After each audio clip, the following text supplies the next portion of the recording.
Makapangyarihan at mapagmahal na Ama sa langit, lumalapit ako sa iyo ngayon ng may bukas na puso, sabik sa katotohanan at sa bagong buhay.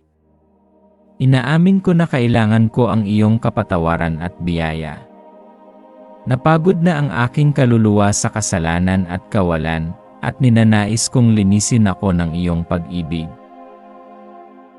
Panginoong Jesucristo, Anak ng Diyos, nananampalataya ako na ikaw ay pumarito sa lupa, namatay sa krus para sa aking mga kasalanan, at muling nabuhay upang ako'y gawing matuwid.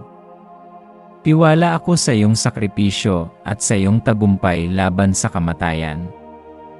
Ang iyong banal na dugo ang naghuhugas ng aking nakaraan at nagbubukas ng daan tungo sa bagong buhay. Banal na Espiritu, punuin mo ang aking puso ng iyong liwanag at bigyan ako ng lakas na sumunod kay Kristo araw-araw.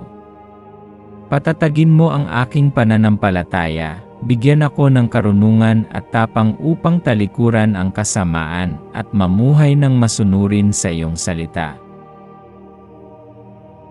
Ama sa langit, inihahandog ko sa iyo ang aking buong buhay, ang aking mga takot, kahinaan, at mga pangarap.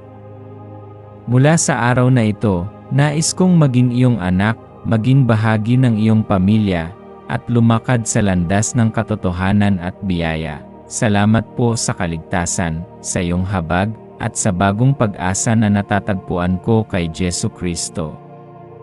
Sa mahal na pangalan ng aking tagapagligtas na si Jesucristo, ako'y nananalangin. Amen.